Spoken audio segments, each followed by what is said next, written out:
My name is Alex Weiser. I'm the Director of Public Programs of YIVO, and we're thrilled to have you here for this very special event celebrating Irena Klepfish's new book with the Workers' Circle. Thank you for joining.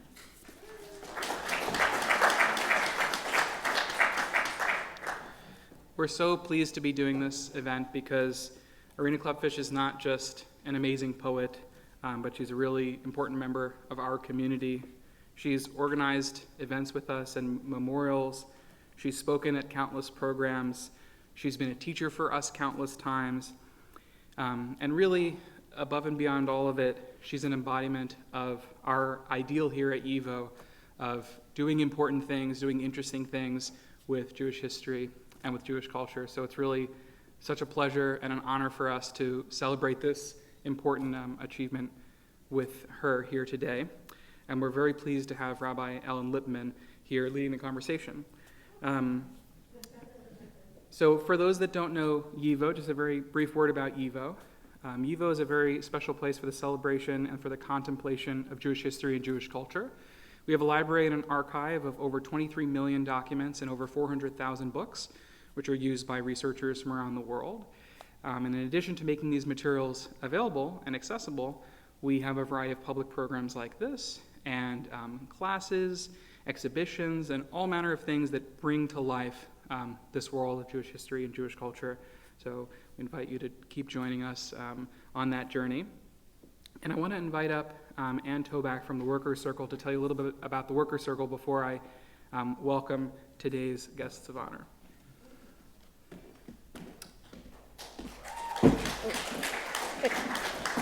Hi. As many of you know, the Workers' Circle is a Jewish social justice organization that builds progressive Jewish identity through Jewish cultural engagement, Yiddish language learning, and collective social justice activism.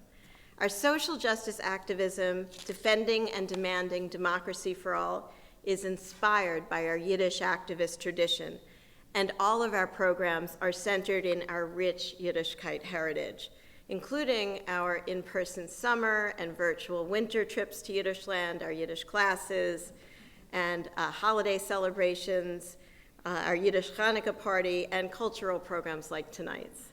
We're thrilled to be partnering with YIVO, a fellow home for Yiddishists and the keeper of our archives, along with so many important archives that document our history. Our board member, Irena Klepfisz, with her incredible body of writing, her fierce activism, and her lifetime of challenging the status quo, is an ongoing inspiration to our movement. We're all challenged by Irena's activism and work to follow her example and dedicate ourselves to living our values every day.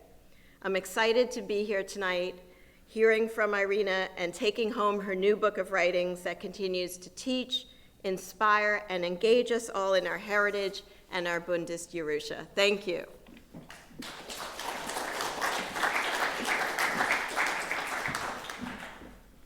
Thank you. And if you haven't picked up a copy yet, we will be selling them in the hall afterwards. And Irena will be signing. We just ask that though masks are optional in here, that if you go up for a book signing, please put your mask on at the request of Irena. She is immune compromised and appreciates that. Now, born in Poland during the war, Irena Klepfisz came to the U.S. at the age of 8 and was raised in the Bronx by a community of Holocaust survivors who were members of the Socialist Jewish Labor Bund. She recently retired after 22 years teaching Jewish women's studies at Barnard College. She's the author of 4 books of poetry, including Periods of Stress, Keeper of Accounts, Different Enclosures, and A Few Words in the Mother Tongue, as well as an essay collection, Dreams of an Insomniac. She has been a cultural worker and activist addressing homophobia and gay rights, anti-Semitism and racism, and human rights in Israel-Palestine. A promoter of Yiddish culture, she has championed the work of Yiddish women writers, intellectuals, and activists. A co-editor of the Tribe of Dina, a Jewish women's anthology, her work has appeared in In Geveb, Sinister Wisdom, Jewish Currents, Conditions, the Manhattan Review, the Village Voice, the Georgia Review, Prairie Schooner, Chicago Review, and many more. Rabbi Ellen Lippmann is the founder and Rabbi Emerita of Kolot Chayenu, Voices of Our Lives, where she worked for 25 years with many others to build a progressive Jewish community in Brooklyn. Kolot Chayenu continues into its current 29th year. Rabbi Lippmann is the former East Coast director of Mazon, a Jewish response to hunger, and former director of the Jewish Women's Program at the new 14th Street Y in Manhattan. Rabbi Lippmann was co-chair and for 18 years served on the board of Teruah, the Rabbinic Call for Human Rights. She served as the first social justice chair for the Women's Rabbinic Network. She was the founder of the Soup Kitchen at Hebrew Union College Jewish Institute of Religion in New York, and co-founder of the 15-year Children of Abraham Peace Walk, Jews, Christians, and Muslims walking together in Brooklyn in peace. Rabbi Lippmann serves on the boards of JFREJ, Jews for Racial and Economic Justice, Integrate NYC, and the Institute for Jewish Spirituality. Please join me in welcoming Rabbi Ellen Lippmann and Irena Klepfisz.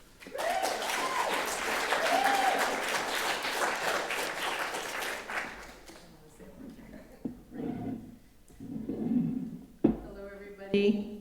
Whoa, now you can hear me.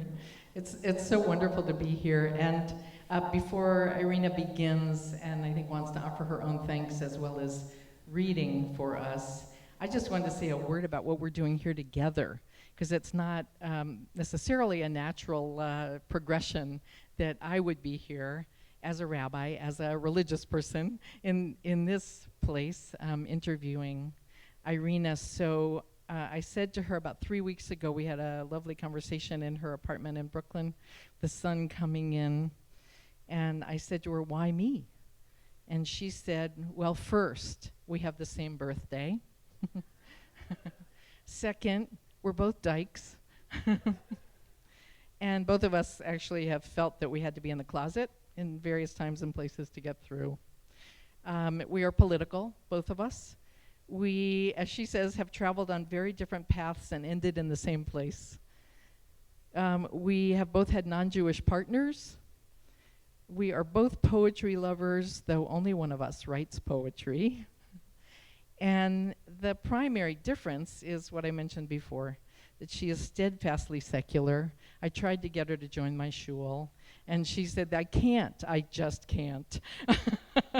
And I am obviously a religious person, although with lots of doubt mixed in. So it's a great joy for me to be here, and I turn over to you, my friend. I told Ellen that somebody asked me to join Kolot officially. I mean, I go to events at Kolot. I mean, let's not make it that extreme. But they said that they wanted me to become a member. And, you know, at my age, I thought, if I become a member now, I can just see the obituary. At the end of her life, she found faith. And I just couldn't do it. So I will be an ally, and have been, but I can't. I'm going to read a bunch of poems, and one of the things about poetry readings, you know, it goes up and down. Some of them are sad, some of them are happier. You just have to go with the flow, kind of. Just relax and don't worry about it. The first poem I'm going to read is the poem, actually, that Ellen told me when she got the book the first time, that she opened it up, and it opened up to this poem, and that she really liked the poem. So in honor of you, I'm going to read this first poem. Actually, it's an interesting poem because it's about the present and the past, the beginning and the end. It's called The Old Poet Remembers the Immigrant Girl. From the start, the chorus always said, "We don't want what you have to give. We don't care who you are. You have to become different, change." When she first walked into class and pledged with the wrong hand, they all chorused. She stood mute, ashamed, as the teacher corrected her, still mute when they chorused the incomprehensible sounds. After a time, she understood that girls would talk behind her back about her ugly stockings, the bows in her hair, the braids too tightly braided. It was all noise and dust and cars and loneliness. A mother at work, a glass of milk, a sandwich waiting on the kitchen table. Everyone whispered she was no one's friend. They locked her in a closet until her mother came home and claimed her. She learned she would be outside, that people would stop speaking to her and not tell her, that there was always a struggle to be in, which meant that someone always had to be out. She was dressed in humiliation, the homemade skirts by the mother who had no husband. Once in class, the teacher asked them to tell what their father did, and at her turn, she stood mute again because she could not bring herself to say, "He is dead. My father is dead. He has always been dead." The words were only sounds, for her memory was blank, but they were sounds she could not risk. So she stood mute again until the teacher asked, "Do you have a father?" And she shook her head in shame and fear and sat down.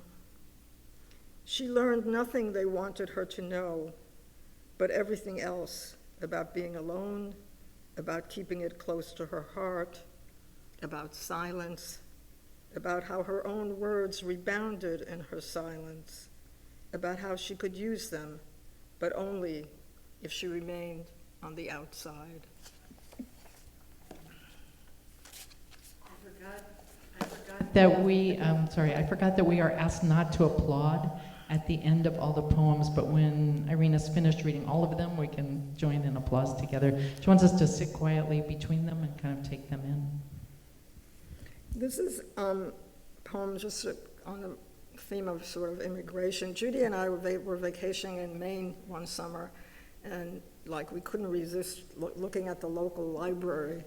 So we wandered in, and this is called Grief, Brunswick Public Library, Maine. At the library, the woman with the broken English is broken, and so she wails, cracking the comforting silence. Everyone stops at the computers, along the orderly shelves, at the children's desk, where the papier-mâché animals seem to be drained of their colors, as if the sound had washed them in tears. She clutches a small girl and weeps, her arms tight around the child, while a librarian tries to calm her. It's an old story. Her husband left, simply left for the West Coast, for Singapore, Canada, for a job just down the highway in Harpswell. Perhaps she has no home to go to. Perhaps she'll kill herself and the child. She wails. The librarians huddle and call the police, and the police call for an ambulance. I think about the child, her fear, the father gone, and soon the mother too, for who will risk her with this woman? Who will risk the mother's pounding heart, her terror, her realization that she is alone on this unfathomable continent in a library with so many atlases and answers, and not one to translate an abandoned woman awash in grief.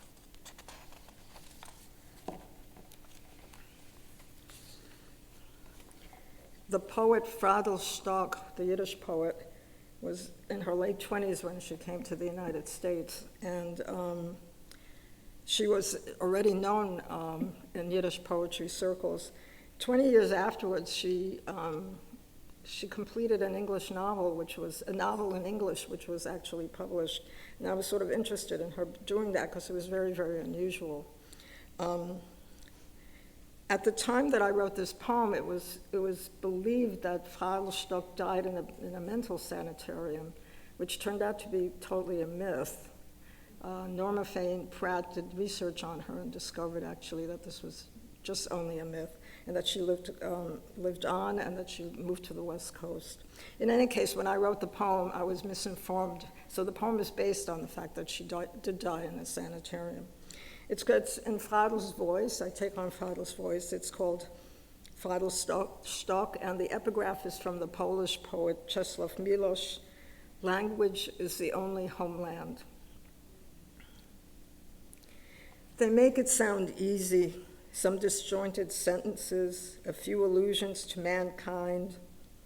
But for me, it was not so simple, more like trying to cover the distance from here to the corner or between two sounds.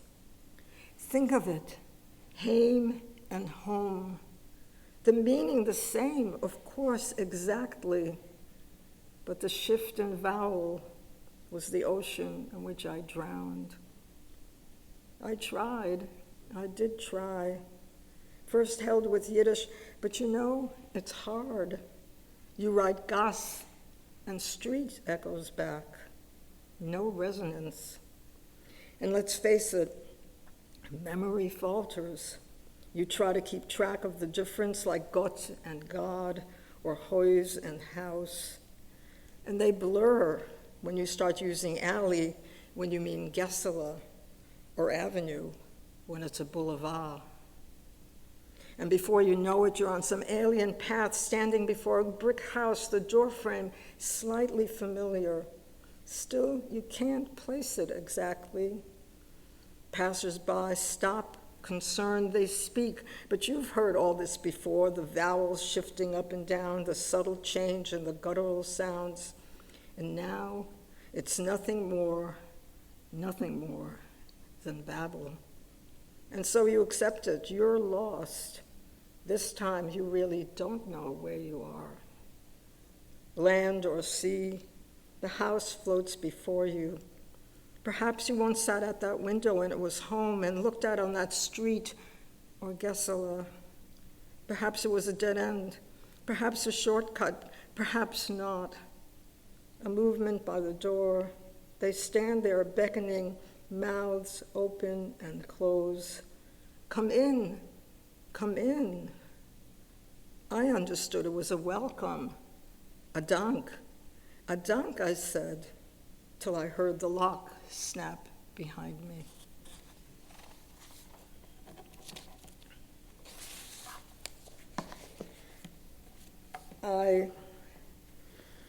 Some time ago, I wrote a whole bunch of poems about flowers in New York City because I thought it was just a miracle that anything could grow here.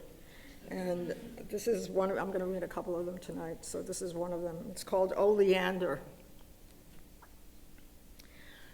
A gift from a lover when things were definitely going downhill. It's poisonous, she said. No known antidotes. After the breakup, long after, when I'd already settled down with someone else, I boarded it with my mother, who's always taught never throw anything out. Whenever I see it, I'm drawn again to the dissembling innocence among the dark green jade and purple passion. I long to taste one leaf, one petal, to test that warning, for nothing, I tell myself, not even death, could be that final. You must understand, it is more than mortal resistance, for there was a time when she left, and I knew, was fiercely certain, this departure was the last.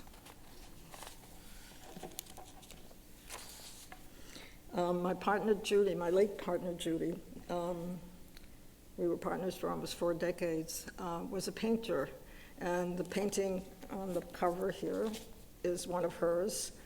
And it's a mammoth painting. A lot of her paintings were very, very large. They're like 8 feet by 11 feet. And Judy was very determined to keep her painting a priority in her life. And so she basically wanted to work only at night and to find part-time jobs. And I had never met anybody who had done that before. I mean, I don't know about any of you, but I was always told I could dream and I could think, oh, you can be a writer, a poet, whatever, but you have to fall back on something. And so we fall back on various things. Judy never fell back on anything. And she was very, very committed. It was one of the things that was very striking about her. But of course, she had to give in sometimes, and she had to get 9-to-5 jobs occasionally. This is a poem called A Poem for Judy Beginning a New Job, where she was hired to do transcription of some tapes, and there was it was like a steno pool, basically. And this is called A Poem for Judy, Beginning a New Job. I will keep this simple, not give it universal significance, nor transform it into art. You say, I will not do this forever. I will paint. I've learned now that it's no solace to point out the others, so many others, straining, wasting, unable to do what they know they must do. For such loss is always solitary and unshared, outside the scope of bloodless theory. I do not paint, and what must happen does not happen. The transformation on the empty canvas of the elusive marble into the shadowy water, or of the simple water into the penetrable rock. Nothing, nothing, not even a loving embrace nor special intimate midnight talk will ever make up or diminish that loss for you or for her or her or her or her. When I met Judy, she had a house upstate. It's about 4 hours outside of New York in a very small rural country village. She was very, very attached to this house, and we spent a lot of time up there. I did a lot of writing there. The last 4 years of her life, she was really too ill for us to travel up there, so we essentially abandoned the house. And a month after she died, I went up there for the first time. And this is a poem about that first visit after 4 years. I make a reference here to privets, and privets are bushes, very common bushes. You've probably seen them, you just don't know what they're called. They sort of mark, separations of lawns or properties. So that's privets. And this poem is called This House. After 4 years, I returned to this space, this peace, this empty space with its paint-spattered floor, grateful that you let me in when you were so afraid another presence would overwhelm it. There are so many ghosts. You would be sad. Dave's mini market is gone. So is the country store. Also the grocery in the next town, though the bagel place keeps on across the road from the Sunday flea market. I drove on the back road. It's paved now. Almost didn't recognize the hunting lodge, 4 walls with a roof, and now a live-in house. That bicycle dangling from the tree above that silly pond, gone. The pig farmer's barn is locked. Remember those noisy little piglets, how he held them by their legs so we could see them up close? No trace of them, so freshly pink, running nowhere down the dirt path.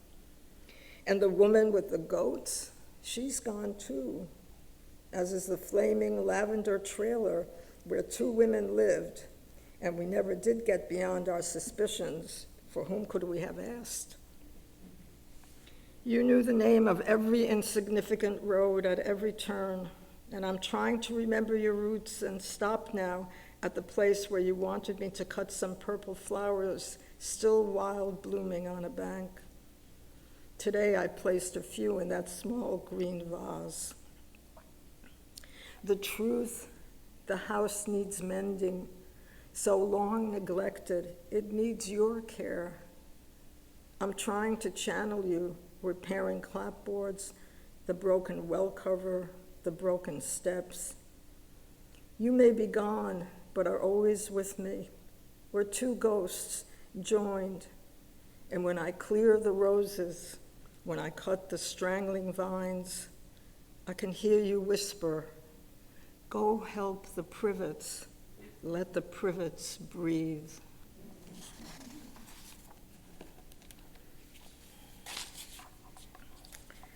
This is another flower poem, and it has an epigraph that I copied word for word from the Brooklyn Botanic Garden when I went one time with Judy, and I went and we saw that it was time for the tulips to come up. And so I saw this sign, so I copied it. And this is exactly as they wrote it. Where do new varieties come from? General Eisenhower is a red tulip which was first recognized in 1951. In 1957, a lemon yellow mutation appeared in a field of red General Eisenhower tulips.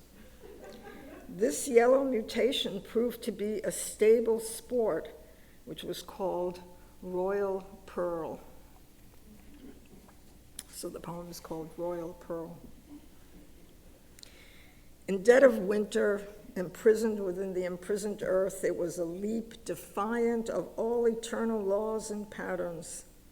Beneath the frozen earth, it came to be like a splitting of an inner will, a wrenching from a designated path, a sudden burst from a cause unknown, and then in spring it opened, a lemon yellow and a pure red field. Our words deny the simple beauty, the wild energy of the event. Anomaly, deviant, mutant, we're always taught, as though this world was a finished place and we the dull guardians of its perfected forms. Our lives are rooted in such words. Yet each winter there are some who watch the gardens, emptied, only white, as the snow presses on the fenced-in grounds, just as on an unclaimed field. And each winter, there are some who dream of a splitting of an inner will, a wrenching from a designated path, who dream a purple flower standing solitary in a yellow field.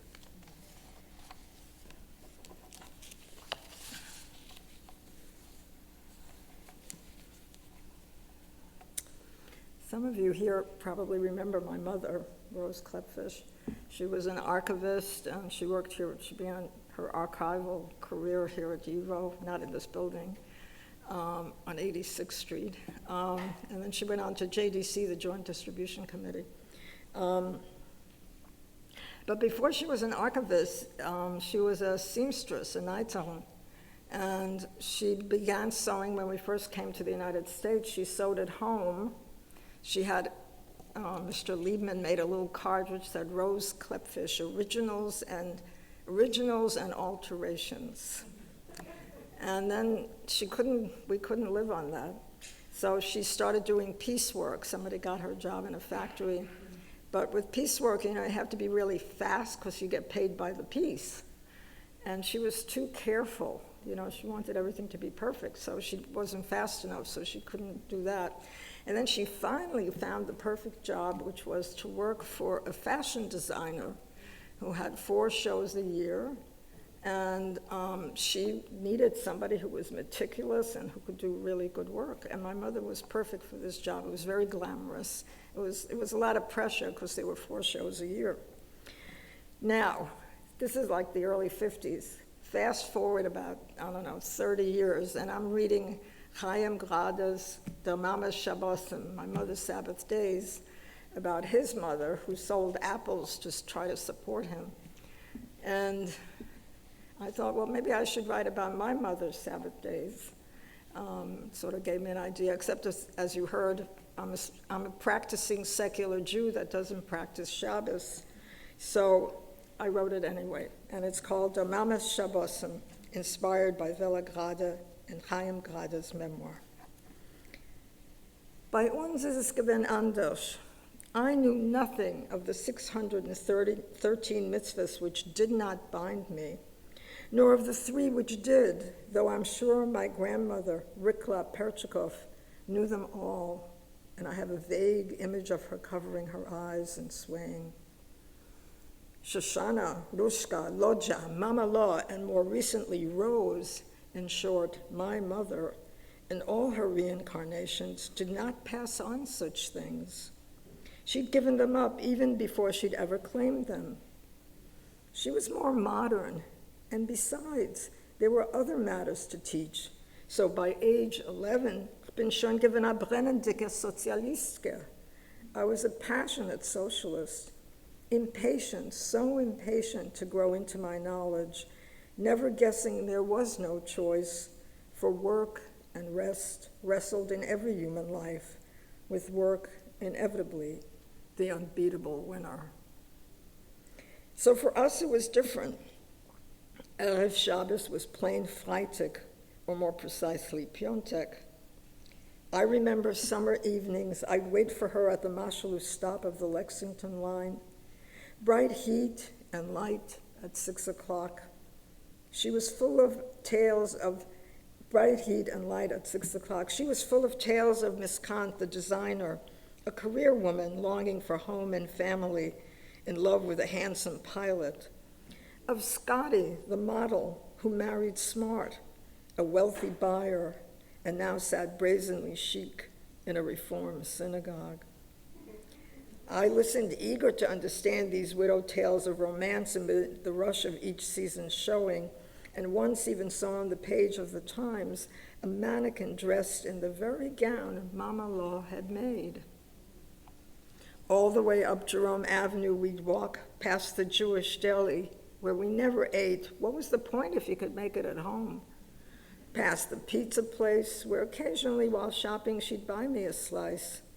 Past the outdoor groceries, fruit stands, fabrics, shoes, lingerie, and stationery stores, till Gun Hill Road and Jade Gardens. Perhaps I knew it was treif. She certainly did, but was not concerned. We'd order the salty wonton soup, chow mein, or pepper steak. And though she mocked the food, she never resisted. It was Friday. The shop was closed. We'd eat dinner and, like the rich, lean leisurely back in our booth. I didn't know it was Erev Shabbos. Still, she rested.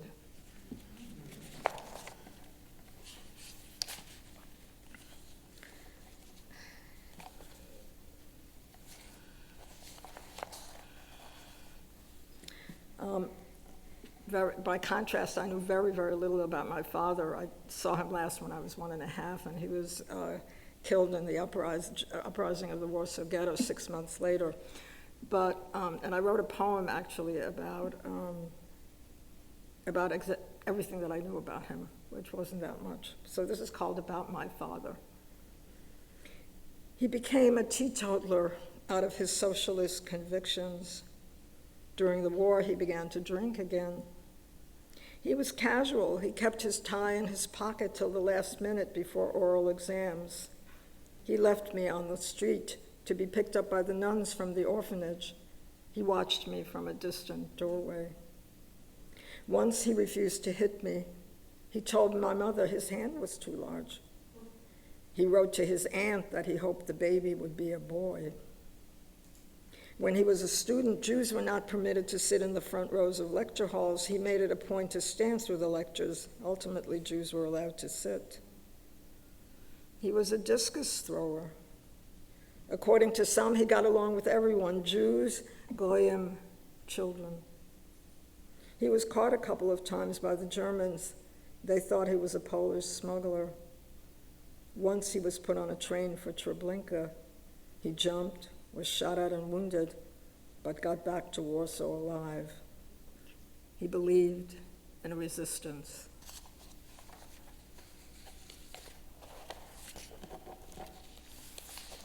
I'm going to read two more things. This is the dedication to the two dedications to Basher. These words are dedicated to those who died. These words are dedicated to those who died because they had no love and felt alone in the world, because they were afraid to be alone and tried to stick it out, because they could not ask, because they were shunned, because they were sick and their bodies could not resist the disease, because they played it safe, because they had no connections, because they had no faith, because they felt they did not belong and wanted to die. These words are dedicated to those who died because they were loners and liked it, because they acquired friends and drew others to them, because they took risks, because they were stubborn and refused to give up, because they asked for too much. These words are dedicated to those who died because a card was lost and a number was skipped, because a bed was denied, because a place was filled and no other place was left. These words are dedicated to those who died because someone did not follow through, because someone was overworked and forgot, because someone left everything to God, because someone was late, because someone did not arrive at all, because someone told them to wait and they just couldn't any longer. These words are dedicated to those who died, because death is a punishment, because death is a reward, because death is the final rest, because death is eternal rage. These words are dedicated to those who died. Bashert. These words are dedicated to those who survived. These words are dedicated to those who survived because their second grade teacher gave them books, because they did not draw attention to themselves and got lost in the shuffle, because they knew someone who knew someone else who could help them and bumped into them on a corner on a Thursday afternoon, because they played it safe, because they were lucky. These words are dedicated to those who survived because they knew how to cut corners, because they drew attention to themselves and always got picked, because they took risks, because they had no principles and were hard. These words are dedicated to those who survived because they refused to give up and defied statistics, because they had faith and trusted in God, because they expected the worst and were always prepared, because they were angry, because they could ask, because they mooched off others and saved their strength, because they endured humiliation, because they turned the other cheek, because they looked the other way.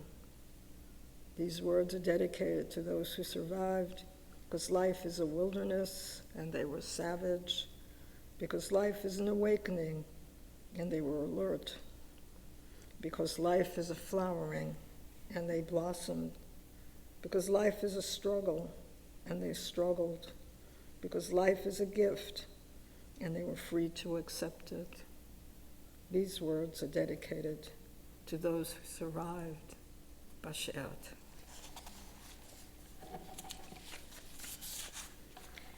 I'm going to end. This will be the last thing I'll read. Sort of fitting. We're at YIVO. So I'm going to do etliche Wörter auf Mamaloschen, a few words in the mother tongue. Lamoshel, for example, die Kurve, the whore, a woman who acknowledges her passions. Die Yidina, the Jewish woman, ignorant, overbearing. Let's face it, every woman is one. Die Yenta, the gossip, the busybody who knows what's what and is never caught off guard. Die Lesbianka, the one with a roommate, though we never use the word. Das Weibel, the wife, or the little woman. In der Heim, at home, where she does everything to keep Yiddishkeit alive, Yiddishkeit, a way of being Jewish, always arguable. And Mark, where she buys die Kartoffel and challah, yes, potatoes and challah, die Kartoffel, the material counterpart of Yiddishkeit. Mit Sibyles, with onions, that bring Tränen zu die Augen, tears to her eyes when she sees how little it all is. Weniger und weniger, less and less. Die Challah, braided via Hofa der Chasna, like her hair before the wedding, when she was a Zashain Mädel, such a pretty girl. Die lange schwarze Haar, the long black hair, die lange schwarze Haar. A Frau Holland, a woman dreams ihr Ort auf der Welt, her place in this world, und sie hat Moira, and she is afraid, so afraid of the words Kurve, Yidina, Yenta, Lesbianka, Weibel. Sie Holland, she dreams, und sie hat Moira, and she is afraid, ihr Ort, die Welt, die Heim, der Mark. A Mädel Holland, a Kurve Holland, a Yidina Holland, a Yenta Holland, a Lesbianka Holland, a Weibel Holland, die Kartoffel, die Halle, Yiddishkeit, sie holt die Haar, die lange schwarze Haar, sie Holland, sie Holland, sie Holland. Thank you.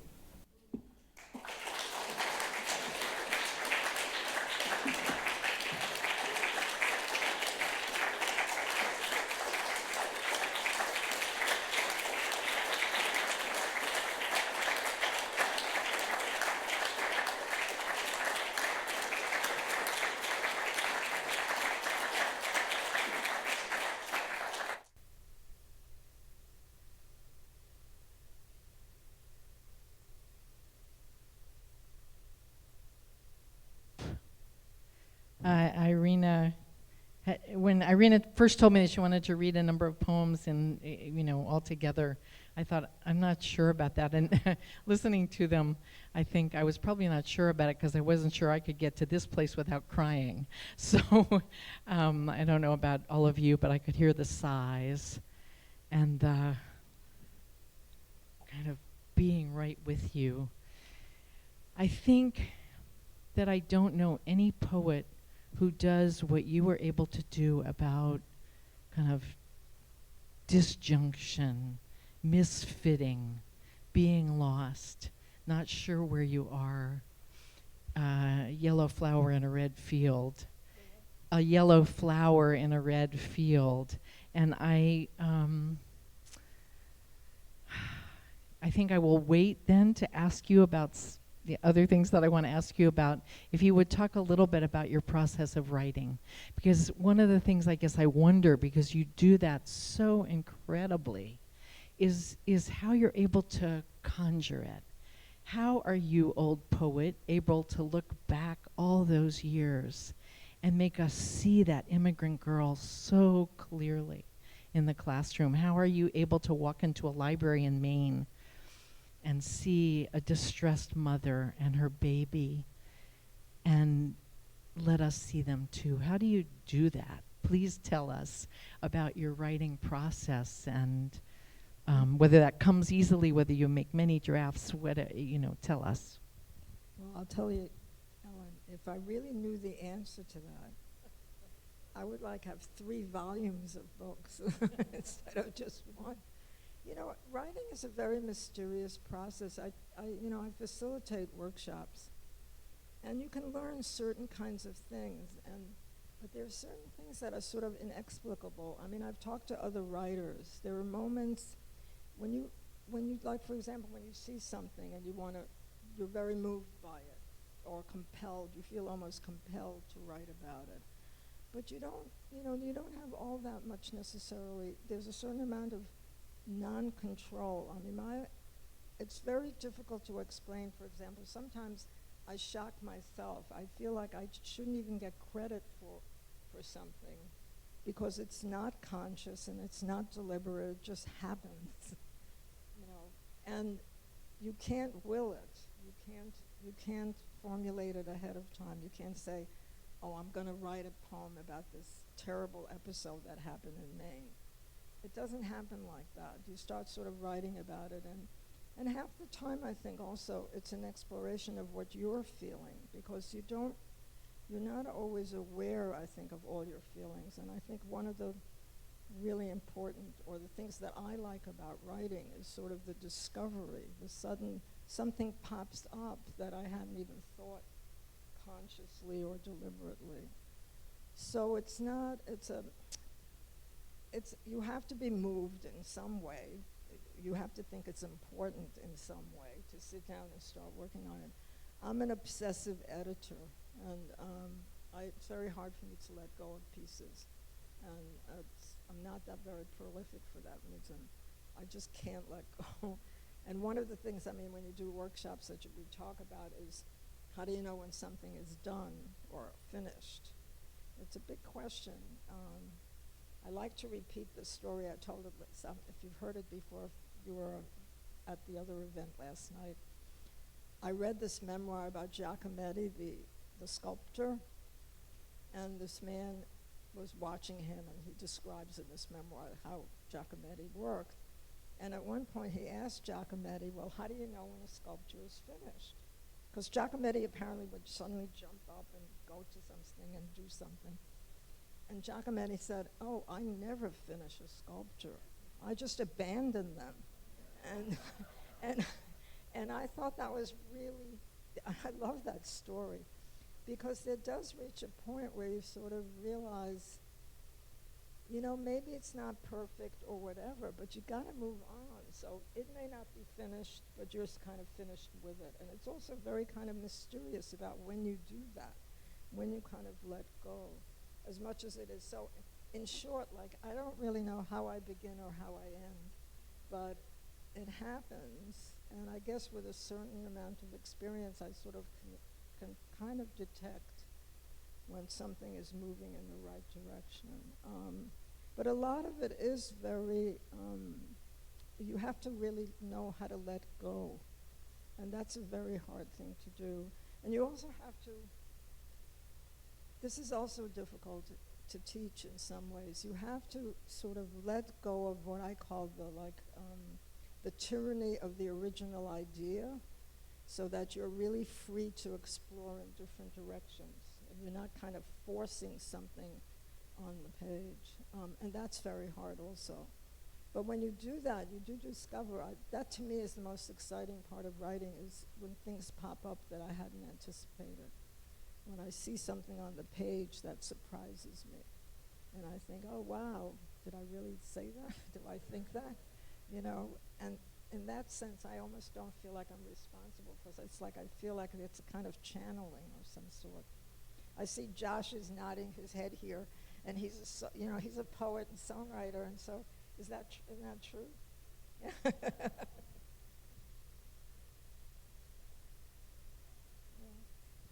I don't know if that's an adequate answer. It's a great answer. While we're talking about your writing, let's talk about your publishing a little bit. I know there's been kind of excitement. Irena Klepfisz is being published by Wesleyan University. So wonderful, at last, you know. But the years and years and years that you were so wonderfully published by small lesbian feminist presses and magazines and newspapers that some of us, you know, grabbed eagerly to read. That's, I think, how I first read Bashert, which was my first Irena Klepfisz poem. And in the afterword and the acknowledgments in this book, you really give some acknowledgement to those toilers in that field, to the women who kept those journals and magazines and presses going, very little pay, long, hard hours, etc. Can you say, even though we can read it, say a little bit about that? And also, you know, is it a happy thing then to have this different acknowledgement from a university, or, you know, how's that feeling for you? You know, I never, ever thought I'd be published by a university press. Let me tell you, it was like the biggest shock of my life. I mean, I just never thought I could anybody would be interested or would cross over. I was very much a product. I feel I owe everything to the second wave and the gay and lesbian movements of the 70s, 80s, and 90s. I mean, they published me, they distributed my work, they reviewed my work, and a lot of this was unpaid. I mean, I was part of the movement. I was involved with founding and editing Conditions magazine, which turned out to be it was a small magazine, but it was very influential. And it was stuff like Sinister Wisdom, Off Our Backs. I mean, these are very important journals and newspapers. You know, they were when I first taught my first women's studies course, which was like at Brooklyn College in 1979. One of my assignments was to the students to go visit a woman's bookstore. And believe it or not, in 1979, there were 5 women bookstores in New York City. I mean, it was really, and they could pick which one they wanted to go to, including that famous one, Women Books. Anyway, so I feel like, I never thought I would be able to cross over. I mean, that anybody would want it. I mean, I was shocked.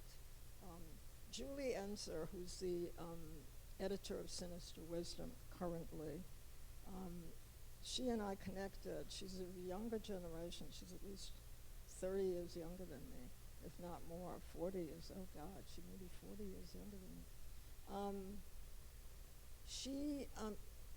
We connected, and I told her I had some poems, and she was very interested. And she does a bunch of. She is very interested in reissuing the writers of the 80s and the 90s. So she's reissued Pat Parker, Judy Grahn, Cheryl Clark. I mean, she's quite wonderful in terms of her really looking back and saying these things should not be out of print. And she calls them sapphic classics. And she said, the second I heard this, I thought, oh, I want to be a sapphic classic. I really want to be a sapphic classic. And she thought of it, she said, I want to do a sapphic classic with your work. But then she said that she saw the manuscript, and she said, Irena, you should really try Wesleyan University Press. She knew some people or something.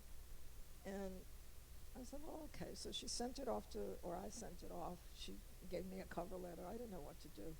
And they said they were really interested. They liked the work, but it was too short.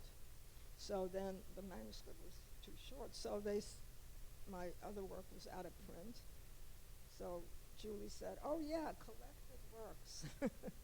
And she convinced me, and we put it together, and she did the cover letters, and they literally accepted it within 2 weeks. It was just unheard of. I just was stunned. So, I don't know, I feel kind of strange about it. I'm very pleased. The book is very beautiful. I'm particularly pleased that Judy's work is on the cover. And it was the first thing that I showed them, and they accepted it immediately, so there was no struggle about that. But it's a strange phenomenon. I'm used to, of course, that whole community is gone now. It's scattered. And it's just I'm trying to grow into it, let me put it that way, in the sense that I still sometimes think, well, maybe I should have gone with the Sapphic classic, I don't know. But everybody tells me that this was really the way to go. That'll get better distribution. And I felt very, when I'm 81, you do really start thinking about legacy. It's true. Don't let anybody tell you it's not true. And I was worried that my work was going to be out of print and lost and so on. And Wesleyan seemed like a really good option. And so they did it real fast. In a year and a half, it was put out. So. In that regard, say what you call this cover or this book. What I call the cover? Or the book. You mean the tombstone? Oh, I refer to this book as my tombstone. Wesleyan doesn't know this, but I haven't told them. But why? They will now. No, they don't watch. They don't watch my tapes. I want to, having asked you about your writing and about the publishing, I want to go back to the question of language. Mm-hmm. You quoted Miloš saying, "Language is the only homeland," and you read us some words in the mother tongue, Mama Lotion. I grew up without Yiddish. My mother had grown up with Yiddish because her grandmother lived with them, and they spoke Yiddish in that way of immigrant women, especially to keep the kids from understanding what they were saying, but also to keep the language alive. But I would love to hear you talk about it, because I know it's a little bit more complicated and mixed than I might have thought about you in terms of Yiddish and Polish. And what is a mother tongue to you? How do you think about it, and what does Yiddish mean to you at this moment? Well, definitely my mother tongue was Polish. I spoke Polish at home with my mother till into my teens. And English was really almost my fourth language at the age of 8. And when I think back, I had tremendous difficulties with English. We left Poland and went to Sweden, and in Sweden, I went to Swedish school, so I was fluent in Swedish. I could read, write, talk. I had friends, and I socialized in Swedish. And we lived in a communal house, and I heard Yiddish all the time. I had already heard Yiddish in Poland after the war, but I understood Yiddish perfectly, but I never spoke it. I continued, my mother always spoke with me in Polish, and other people in the house spoke Polish. Then when we got here, the Swedish vanished completely, and I was asked to learn 2 new languages, basically. Even though I understood Yiddish, I didn't know how to read. I didn't know the alphabets. I was sent to a Yiddish school, and I didn't speak. And I didn't know English, and I had to learn English. And I think it really was just too much. I mean, English turned out to be my worst subject. I mean, I was horrible in high school. I was kicked out of honors English because I was so bad. And I failed every test, vocational test. Everybody told me I should be a mathematician, and I wanted to be an English major. And so Yiddish was, I really felt very resentful that I had to still, on top of everything else, I was expected to learn Yiddish and speak. And I was very shy, and I didn't want to speak. And my mother's friends would call her up and say, oh, I saw Irena in the street, and she wouldn't speak to me. And and I just, and it's, I was very resentful. Now, I got over some of that, but I have to say, my battle with English was just a major battle. And it went on into graduate school. I had tremendous trouble writing essays, and I had started writing poetry primarily because I thought nobody could tell me it was wrong. And it was, I also kept it secret. I didn't show it to anybody. It took me a long time to show, in graduate school in my 20s, I showed one friend my poetry. And then in my 30s, I finally started maybe showing it a little bit. So the Yiddish was really, it was kind of an annoyance. At the same time, it was also something that I just thought, not so much the language, but somehow the culture and the whole atmosphere in which I was raised, I thought was going to be permanent.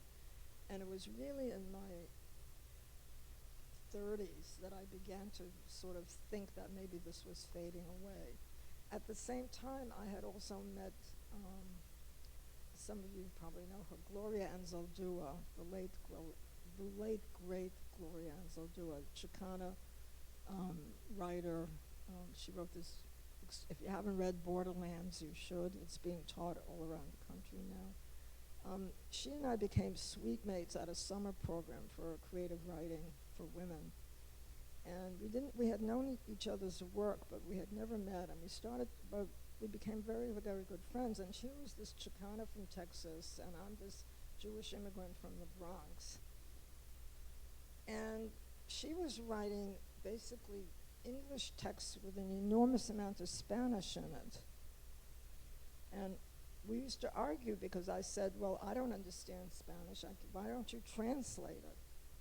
And she just refused. But of course, she had a lot of Spanish readers because there are a lot of people who know Spanish. And somehow she got out of me that I had gone to shulas, and then I'd gone to the middle shul, and that afterwards I had even done some postdoc stuff. And she was like floored about, where is Yiddish in your writing? And I thought, she didn't challenge me or anything. She just thought it was very bizarre that this language had never emerged in my writing. So I started thinking about it and thought, well, maybe it is bizarre. So I started thinking maybe I could do some bilingual work. I knew I could never switch into Yiddish. Some people think, I should be writing in Yiddish. I could never do it. I fought so hard for English. It was such a struggle that I was not about to give up that ground. But I did think about doing it bilingually, and somehow and unlike Gloria, I wanted my readers to understand the Yiddish. So I had to write it in such a way that they would understand it without it being kind of, So that became kind of an experiment that I go back to it. I go back and forth. I sometimes totally drop it and don't do it for a few years, and then I go back to it. There has to be a reason for me to want to do it bilingually rather than just straight English. And there has to be a compelling reason so that it makes sense. For me, it's very, I don't know other people, it's very hard to do. Like what I did in Enclosures was the first poem I tried to do that with. It's not easy to do if you want it to be rhythmical and sort of move on. That's a story. I mean, it's just a complicated linguistic story. I think when I look back on it, I feel really sad because I really feel that until maybe my mid-20s, I just didn't have a full language. The Polish never developed. The Yiddish I wasn't using enough. The English, interestingly enough, I'd never heard really until graduate school maybe, or I'd never heard an argument, a political argument in English. All the arguments I ever heard, political arguments, were in Yiddish. And so it was a very strange kind of splintering that left me kind of floating and very, very insecure. I think it's very, very honestly, I'm 81. I think it's like in the last decade that I finally started feeling, I think, comfortable with English prose in a way that I just haven't most of my life. It's been a kind of alien language. I mean, I do get very excited if I meet someone who speaks Polish. I don't know, I just sort of, oh, it's so familiar. And I miss, when my mother died, she was the only person I spoke Polish with. And I miss that.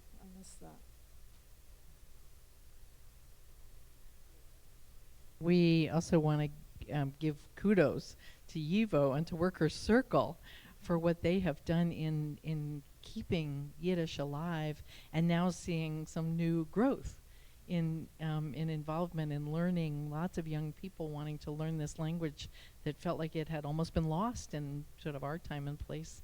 And so I think we salute you for what you have done and continue to do. I wondered, all through what you talked about, I kept seeing more similarities and connections for you and me. But I learned actually about Camp Boybrick from you, and I wondered if you would say a word about it. I learned about it because Catherine and I have a little unheated cabin a couple of hours north of New York City. It's not very far from the Omega Institute, which some of you may know. And I was talking to Irena about it, and she said, do you know what used to be where the Omega Institute is? It was Camp Boybrick. And then had a chance to tell me a little bit more about the camp. I'd love you to just share a little bit about that and in connection, I guess, with the Yiddish for you and, how that place resonates. Well, it's nice to talk about Camp Boybrick with Josh Woletsky sitting right here. When I went to Camp Boybrick as a pianist. I was the pianist for the dance counselor, I don't know, Shoshka Kornblit. And so I must have been about 17, and there was a young man there, 8 years old, and his name was Josh Woletsky. And I directed a play called Dos Mesigal. I still remember putting makeup on you. We're talking about the 1950s, folks. It was a long time ago. And it was one of the wonderful, really interesting things that happened there was that at that age, I actually confessed to somebody that I wanted to be a poet. And the person I confessed it to, her name was Flory Fairstein. And she said she wanted to be a poet, too. And she was a year older than me. I think she was just going into college, and I was going into my senior year when I was at Boybrick. She evolved into the person known as Hannah Block. I don't know how many of you know her. She died a few years ago. A great poet, an incredible translator. I mean, she was just amazing. And we were there together. We put on Finian's Rainbow, which was a socialist, anti-racist, one of the great musicals, American political musicals. When the idle poor become the idle rich, you can't lose, interestingly enough, one of Hannah's campers was a woman named Peggy Waletsky, who's Josh's cousin, who now goes by the name of Dolphin, who was a very close friend of Ilana Dykewoman, who was a very close friend of mine. Ilana just died 3 months ago. But so that summer, I mean, was just an amazing, wonderful, wonderful summer. That kind of, it was interesting that we sort of bore fruit from that summer, all of us, that connected. That was a great experience. It was one of the things I really most remember about that camp was on what we called the guest side, not the campus side. They had wonderful entertainment.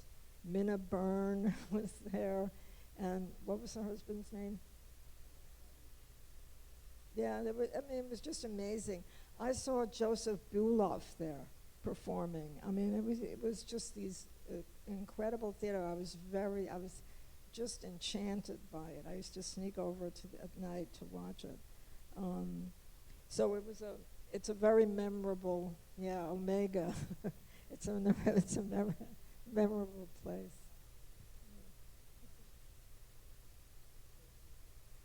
That. So a friend of mine was thinking of coming to this thing tonight. I don't know if she's here or not. She said to me, I don't like to go to Holocaust things. I'm not sure I want to come.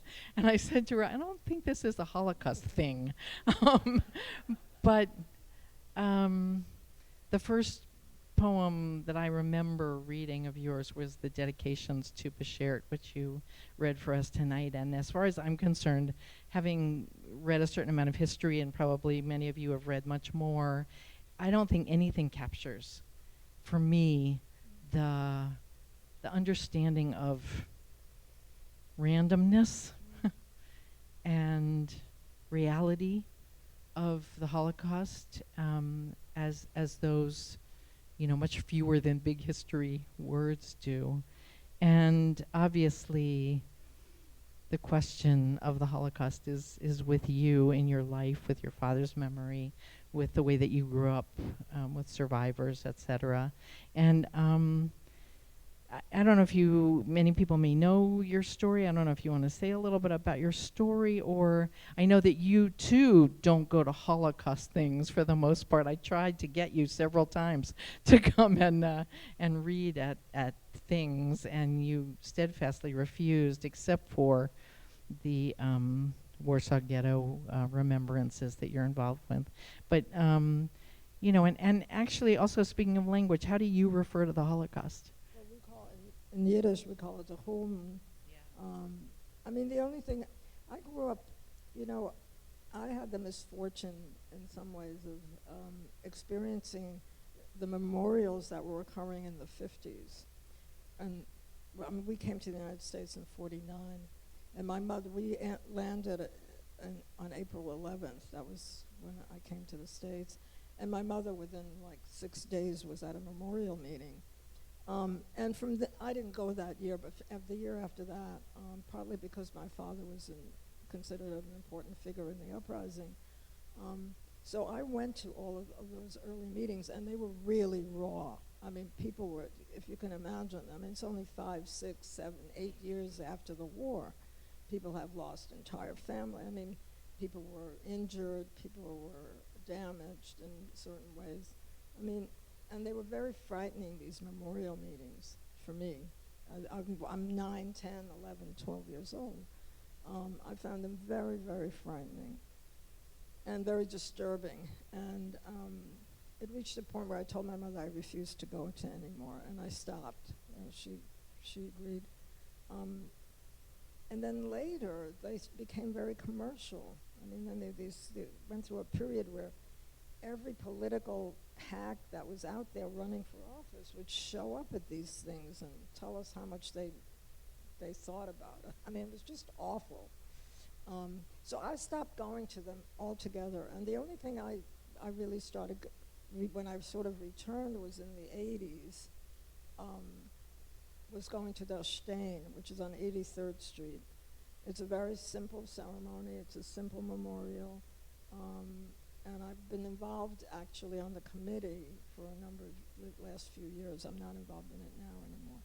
But it's to me just something that's very quiet, something to think about witnesses, and I think it's important to remember, but I think it's also important not to make it the cornerstone of your identity, number one, which is what I saw a lot of, and I didn't like it, and I don't like the commercialization, I don't like the politicization of it.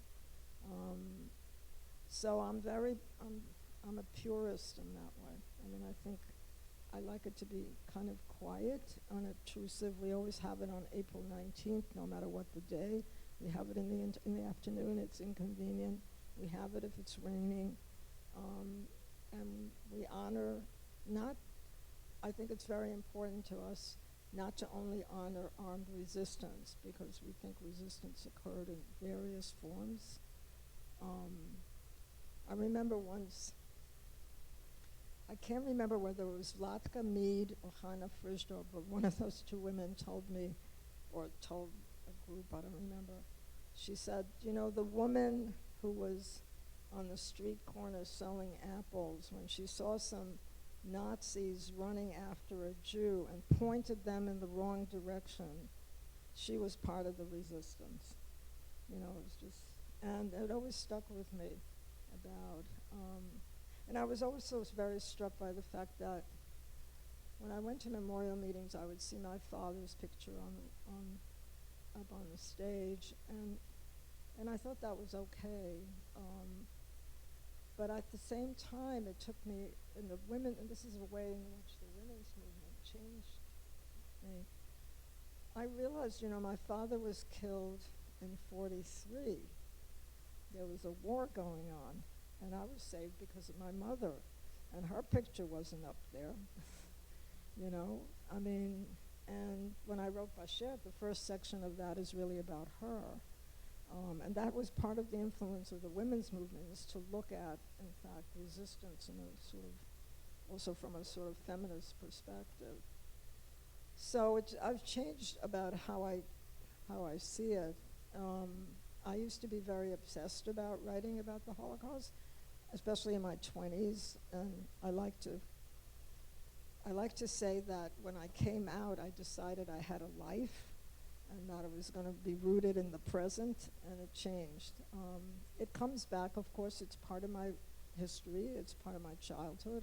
It's not like I can just stop thinking about it, but it's not as dominant as it used to be, certainly when I was growing up, when it was very dominant in the whole community. I mean, we were sort of saturated because it was very close to the war, you know, it was the time of the war. It was a very you know, when people came here, that was a very difficult period for a lot of people. And at these memorial meetings, people were just crying, and it was very emotional and very, very difficult to sit through, especially for a kid, I think. I have a couple more questions, because I'm looking at the time and knowing that you all may have some questions that you want to ask or comments. So I'm wondering, actually, where Jewish lives in you. How does Jewish live in you? You've talked about, you know, the language of Yiddish and Polish, and I note, I hadn't remembered, actually. I had every Dina book that ever existed at one point, because I wrote my senior sermon in seminary about Dina. And so you edited the Tribe of Dina. You and our friend Linda, who's here, put together a women's Seder at least once, if not several times. You wrote this amazing poem about your mother's Shabbos, which is where I heard the most sighs as you were reading She Rested. And so I'm wondering, I know that you are steadfastly a secular person, but I'm wondering what it means to you to say, I'm a Jew. I'm a Jew? Oh. What does it mean? Well, I like to say now I'm a practicing secular Jew. I put in the word practicing because I feel like other people say, religious people say they're practicing Jews. So I want to be I'm very competitive. So, so I want to say, I want to say I'm a practice. I feel, you know, it's very hard for me to distinguish these parts of myself. You know, I'm a lesbian. I'm a Jew. I'm an American. I'm a Polish American. I'm a Polish Jew. I'm a writer. I don't know. I can't kind of compartmentalize it. I mean, I feel very integrated. I feel more kind of whole. I know that sounds really. I shouldn't have said that. That sounds awful. I'm sorry I said that. I do feel more integrated, and I'm very conscious of. I've always been very conscious of being a Jew. I don't know whether that's my background or whatever. And I don't have to be doing anything particularly Jewish to remember that. I sort of feel like, I feel very attached, I know this is going to sound corny, but I feel very attached to Jewish history. I feel like I'm part of Jewish history. That whatever happens to Jews will happen to me. I'm part of that. I don't really work on it in that sense. I mean, I do think. Oh, I'm sorry. You know, I think that Yiddish does not make me Jewish. It's not. Let me put it that way. I didn't do Yiddish because it made me Jewish. I did feel that it was part of a kind of legacy that I had just been torn away from me, and that I wanted to reconnect with. But I don't think it made me more Jewish by incorporating it. I don't know if that's a good answer. I don't know. Here's my last question, and then we'll let the people here ask a question. You've had a lot of loss. You have had a lot of loss in the last few years. Your mother died. Judy died. This year, two really important writing friends, colleagues, editors, advisors died. Alana Dykewoman and Meredith Tax. And here's your tombstone, as you say. But I'm wondering, in this time of loss, or in any time of loss and hardship, where you find hope. Well, first, I'm not sure. I have to be totally honest. I'm pretty pessimistic on the whole. Or I'm very, very guarded about what's going on right now in the country. I mean, I'm not reassured by the last political win because it was so slim, it could have gone any way. It's very shaky. Everything feels very, very shaky. So I'm not particularly optimistic. I do think, however, that one of the places where I feel kind of really not only not energized exactly, but I suppose hopeful is contacts that I've had with various young people, including some of my former students that I've been in touch with. I think I told you about the film. I wanted you to see Die Sorgerin. I don't know how many of you, if you haven't seen Die Sorgerin, it's on YouTube. For God's sakes, it's 14 minutes. You have to see it.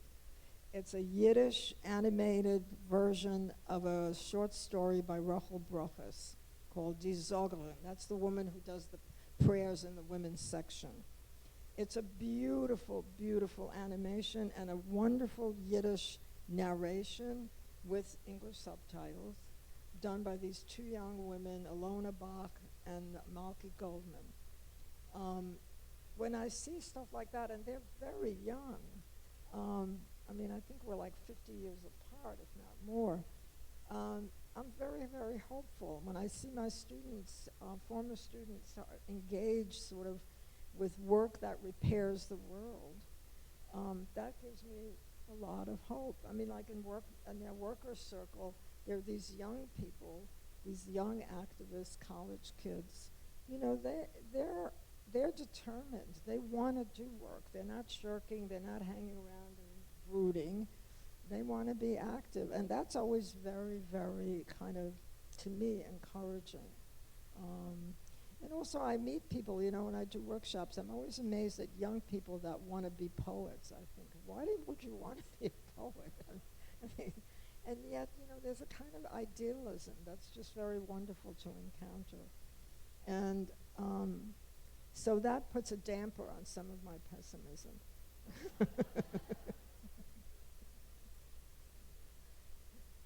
Okay, we'll take a few questions, and there are mics that you can come to or that will come to you. I'm not sure. Oh, the lights are on.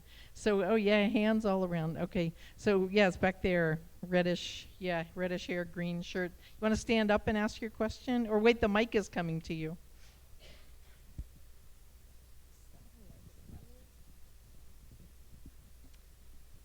Why was it that your mom didn't speak Yiddish? Why was it that your mother didn't speak Yiddish to you? My mother got a lot of flack for not speaking Yiddish. No, I mean, it was very, people after the war were very bitter about Poland. It was not, it was a very serious issue. And some of my mother's friends who had been speaking Polish, who knew Polish, but actually were using Polish before the war, made it an ideological decision not to speak the language again. And they only spoke Yiddish, even though they had not done that before the war. So it was she's never totally explained to me why she insisted. I have to say, I think I'm grateful to her, because at least I had one language. Because, there were so many switches, and Yiddish was not... First of all, during the war, when we were in hiding, she wasn't going to speak Yiddish to me. So she would have had to change right after, after liberation. But when we were in Lodz, she continued speaking to me in Polish. The decision, and that happened in Sweden as well. She continued. Other people spoke Yiddish. I understood everything everybody said to me. But when she came here, there was a lot of pressure for her to switch. And for whatever, my mother, I have to say, I think probably because my mother loved, I always said my mother's first love was Polish literature. I think I got my love for literature from her. And I think she loved the language, and I think she loved the literature, and she wasn't going to give it up. And they were hard on her about it.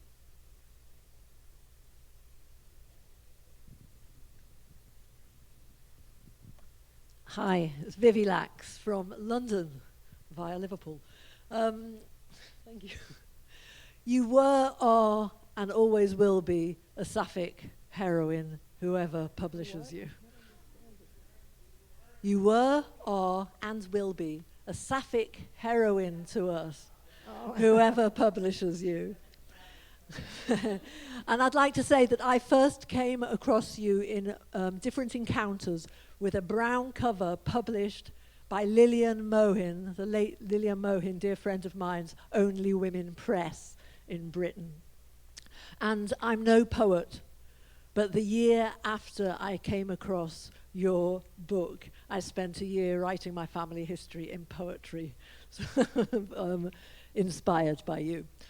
But my question is that it always struck me when I read your poetry and hearing you today, that it is really performative, that you're writing not just to be read, but you're writing to read it and to hear it. And the way you set it out on the page really encouraged that as well.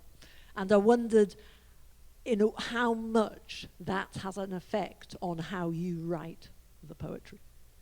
That's a really, I'm almost afraid to say this. My readings are very skewed because I do read what is most readable. I have a lot of poems that I never read at readings. And for one obvious reason, they may be too long. I tend to write in series, and I don't like doing excerpts. I want to read the whole thing. If it's too long, you just can't, audience can't bear it. It's too much, too intense for too long. So But there are certain things that are definitely oral. I mean, not just, and I'll get to the Yiddish in a minute, but even before that, like I have a series that I really still am very fond of, even though it's from long ago, called The Monkey House, the 2 Monkey House poems. That's very oral. And when I write, I do read out loud. I walk around and I say it over and over again. I want to hear how it sounds, even if it's not meant to be read. There are certain things that I'm very interested in voice, like the Stock, for example. I like to take on I'll take on the voice of a monkey, I'll take on the voice of Stock, I'll take on the voice of a young Palestinian boy in Gaza. I mean, that's sort of what I like to do. It's one of my favorite things to do. I think part of it comes from my Yiddish shula, where it was very oral, and it was rhymed, and you were supposed to remember it, and you were supposed to recite it. You weren't supposed to, I don't actually remember reading poems in shula. I remember reciting poems in shula. The Yiddish, of course, is a very, unless you read it out loud, it's not Yiddish. You know, it's only Yiddish when you say it. I mean, it's not even in Hebrew letters. It's transliterated. You know, I mean, I have no clue what somebody who has no connection to anything Jewish at all looks at that page and what do they think? I don't know what Edla Havelta means. And the other thing is not just about language, it's also about repetition. So, for example, at the end of Edla Havelta, when I say Zicholim, Zicholim, Zicholim, when you look at the page, you see Zicholim 3 times. You don't read it 3 times. You just see it 3 times. You have to say it 3 times in order for it to have any effect, right? I mean, and so I listen to it. I mean, or even like in the Bashet, the repetition of because, or the repetition of the certain lines. I'll do that if that's the way I want that particular poem to be. There are lots of poems I write that aren't like that. So you're getting a very skewed kind of, because I pick what is readable, you know, basically. And the other material never gets onto the stage. Poor things.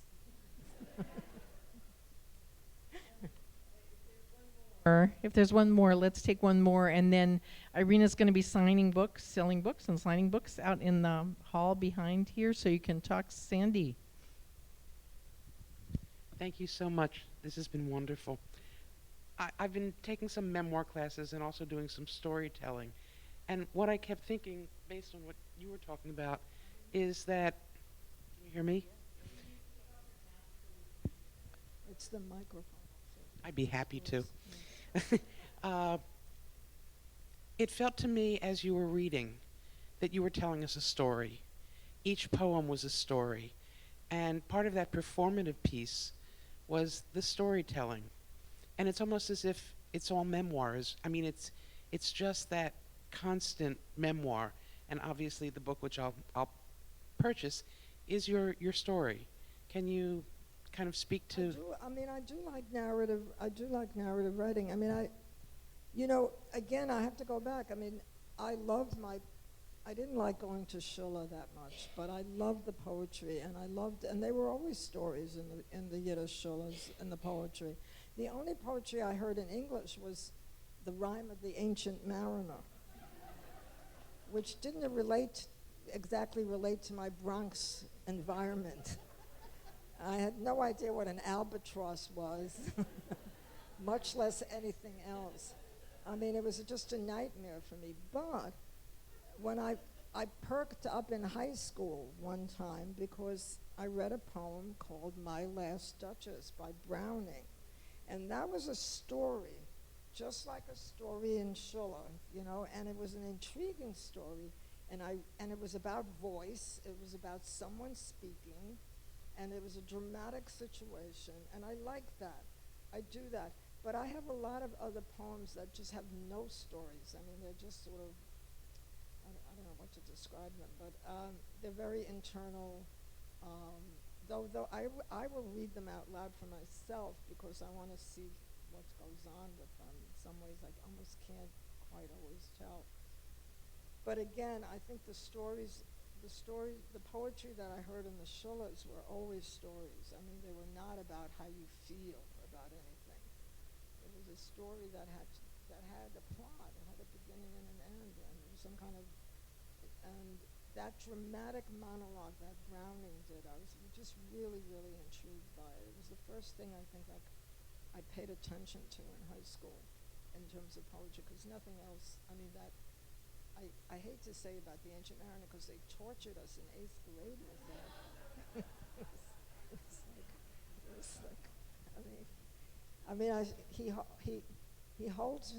He holds him with his skinny hand. There was a ship, quoth he, hold off, unhand me, graybeard loon, as soon his hand droppeth he. What the hell was that about?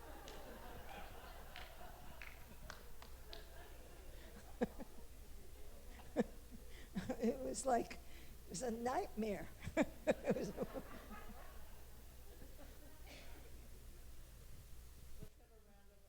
Round of applause for the Sapphic goddess, Irena Klepfisz.